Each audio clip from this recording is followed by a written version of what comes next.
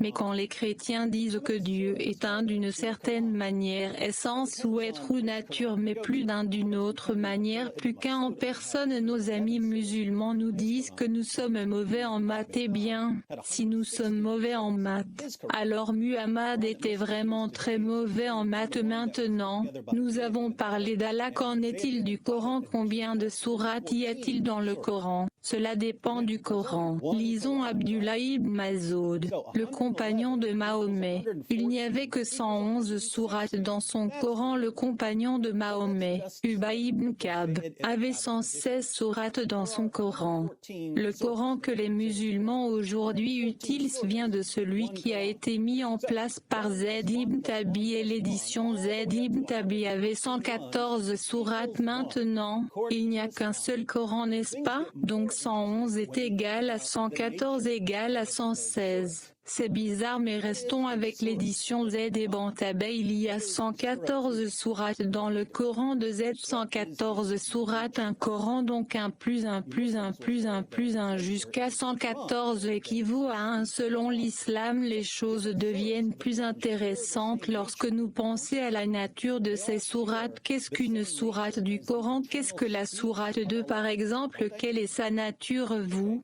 les musulmans, vous direz que sa nature est le Coran ou que c'est le discours de Allah. Les différentes sourates du Coran partagent la même nature, n'est-ce pas? Ils partagent tous la même nature que le discours éternel d'Allah, n'est-ce pas? D'accord. Réfléchissons à cela. La sourate 1 est-elle identique à la sourate 2? Y a-t-il un 2 identique à la sourate 3. La sourate 1 est distincte de la sourate 2, ne l'est-il pas? Bien sûr que oui. 2 est distinct de la sourate 3 et pourtant leur nature, ce qu'ils sont, est la même chose parce qu'ils sont tous le Coran ou le discours d'Allah. Donc la sourate 1 est le Coran, la sourate 2 est la sourate 3 du Coran et le Coran, mais la sourate 1 n'est pas la sourate 2, la sourate 2 n'est pas la sourate 3, la sourate 3 n'est pas la sourate 1. Vous, chrétiens, qui regardez ceci pourraient y reconnaître ceci comme une illustration du concept de la Trinité. Le Père est Dieu, le Fils est Dieu, le Saint-Esprit est Dieu, mais le Père n'est pas le Fils, que le Fils n'est pas le Saint-Esprit, le Saint-Esprit n'est pas le Père. Nos amis musulmans nous disent que c'est impossible et pourtant nous pouvons utiliser la même illustration pour le Coran. La seule différence est que si nous voulions, pour être précis, nous aurions besoin d'une figure avec 114 côtés et il n'y a aucun moyen que je dessine, c'est trop compliqué. Maintenant, si chacune des 114 sourates est le Coran, y a-t-il 114 Corans? Je pensais qu'il n'y avait qu'un seul Coran. Il semble que les musulmans croient que le Coran est un par essence ou par nature, mais 114 dans la sourate ou le chapitre. Le Coran est un d'une certaine façon, mais plus d'une autre manière, mais avec toute la moquerie musulmane par rapport à la Trinité. Je pensais qu'il était impossible d'être un dans un sens, mais plus d'un dans une autre façon. Qu'en est-il du toit Sevena? Selon Muhammad, le Coran était révélé dans cet haruf. Ces différents modes ou formes, les musulmans d'aujourd'hui prétendent que cela fait simplement référence à différents dialectes.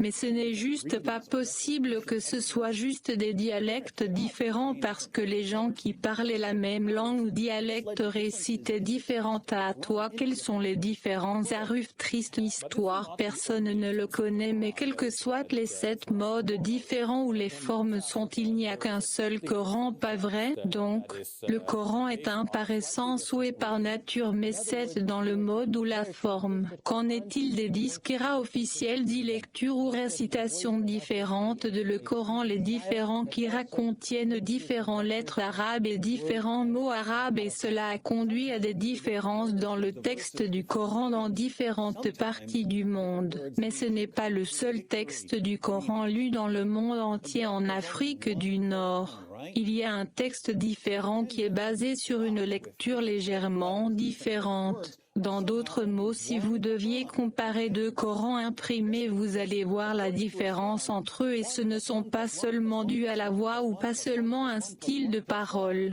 mais également des changements dans les lettres et les mots et harakat. Parfois les mots donnent aux versets des significations différentes. Parfois, les différents mots mènent à des contradictions, et pourtant, il n'y a qu'un seul Coran. Donc, les 10 qira différents avec différentes lettres arabes et différences avec les mots arabes ne sont en quelque sorte qu'un seul Coran, ne sont-ils pas? Cela signifie que selon l'islam, 1 plus 1 plus 1 plus 1 plus 1 plus 1 plus 1 plus 1 plus 1 plus 1 plus 1 plus 1 est égal à 1. Donc, le Coran est par essence 7 dans Zaruf 10 Akira et 114 dans la sourate. Donc selon Islam, 1 égale 7 égale 10 égale 114. Ici, nos amis musulmans pourraient objecter, mais David, nous ne faisons que soulever cette objection parce que vous dites qu'il y a 3 personnes dans la Trinité.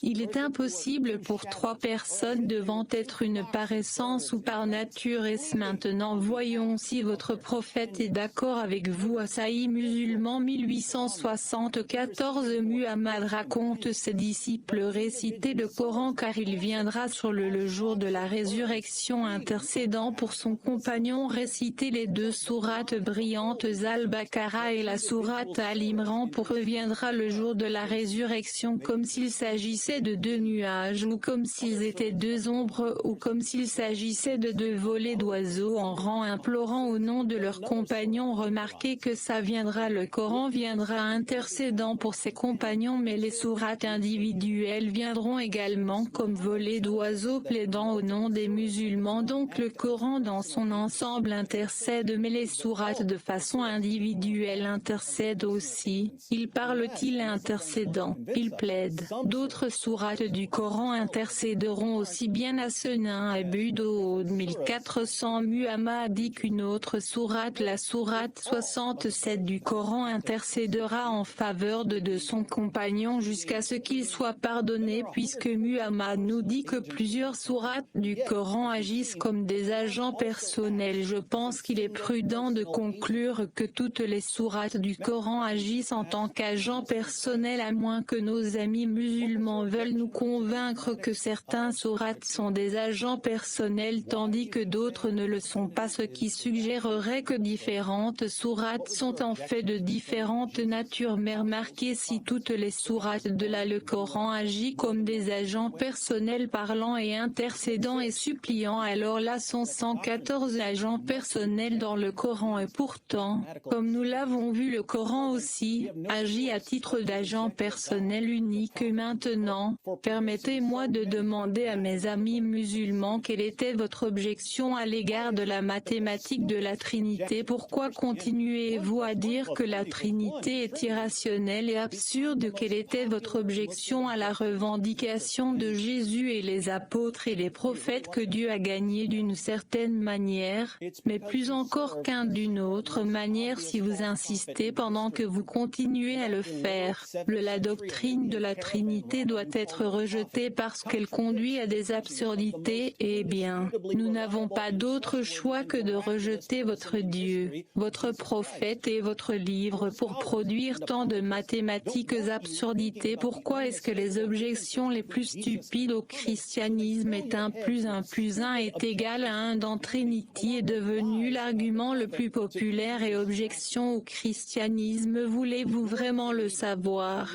amis musulmans? C'est parce que vous servez le plus célèbre faux prophète évident dans l'histoire, et cet arabe analphabète du 7e siècle le voleur de caravane que tu appelles ton prophète contredit les enseignements de la plupart des indiscutablement et fiables et dignes de confiance et personnes miraculeuses dans l'histoire Jésus-Christ. Vos spécialistes de la religion et vos apologistes ne veulent pas vous penser à l'indubitable différence entre Jésus et Muhammad, alors ils vous remplissent la tête de stupides objections au christianisme avec des mensonges sur ton prophète pour te garder distrait. Votre Créateur, le Créateur de l'univers, a révélé quelque chose au sujet de son éternelle nature. Il l'a révélé par Jésus-Christ, les apôtres et les vrais prophètes, et vous vous moquez de ce qu'il a révélé parce que vous préférez croire le plus évident faux prophète dans l'histoire et le soi-disant spécialiste de la religion et des apologistes qui vous trompent pour vous maintenir dans un état d'ignorance. Si tu ne me crois toujours pas quand je vous que vos spécialistes de la religion et les apologistes essaient de vous garder dans un état d'ignorance, posez-vous simplement la question: pourquoi est-ce que la plupart des informations que David vient de partager avec moi dans cette vidéo est une information que je n'entendrai que de David et peut-être d'un autre chrétien ou peu de quelques athées, mais jamais de la part des spécialistes de la religion et d'apologistes musulmans, même si les textes que j'utilise viennent de la plupart des sources fiables. Si vos spécialistes de la religion et apologistes vous cachent